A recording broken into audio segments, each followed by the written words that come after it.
Lieutenant Carven Tyus, Carventyus. You can look at her the entire time. All right, you guys are looking into the death of a 3-year-old boy. What happened? Yes. On Saturday, October 21st, around 4:30, uniformed officers responded to 532 Cleveland Avenue in reference to an infant child, 3-year-old, choking.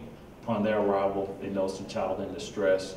Grady EMS responded. They transported the child to Grady, where he was pronounced deceased. Based on that information, the child was transported to the Fulton County Medical Examiner's office. They informed us on yesterday's date that the cause of death and manner of death would be blunt force trauma.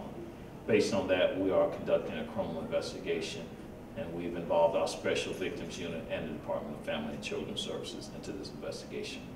Who was in the house at the time? At the time, there were 4 of the kids in that house, and there were 3 other adults present at the time of the child being deceased. Mom and dad? The legal guardians of the child was there. So mom and dad were not in the house? That is correct. The biological parents were not there. I'm assuming you've talked to the adults in the house. Any of the children old enough? Yes, there was an 8-year-old, a 7-year-old, a 5-year-old, and a twin brother, a 3-year-old. And they will be interviewed by our child psychologist at some point in this investigation. Have you talked to the parents, the biological parents? We have not talked to the biological parents at this time. A case like this where, you get a call of a little boy, a 3-year-old, choking, next thing you know, by the time that child gets to the hospital, pronounced dead. I'm sure it's very tough to work on calls like this as officers.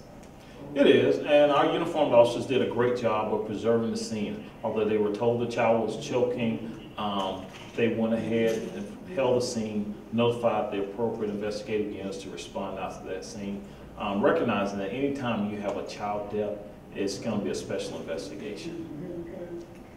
What happens now? At this point, we will go back, we will re-interview everyone in that house.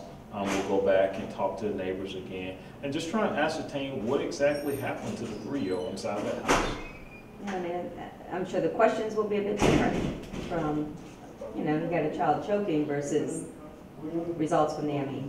Correct. Anytime you have an accidental death, there is an investigation, but once it turns into a criminal investigation, the questions that are asked are entirely different at that time. Anything else you can tell us? That's all.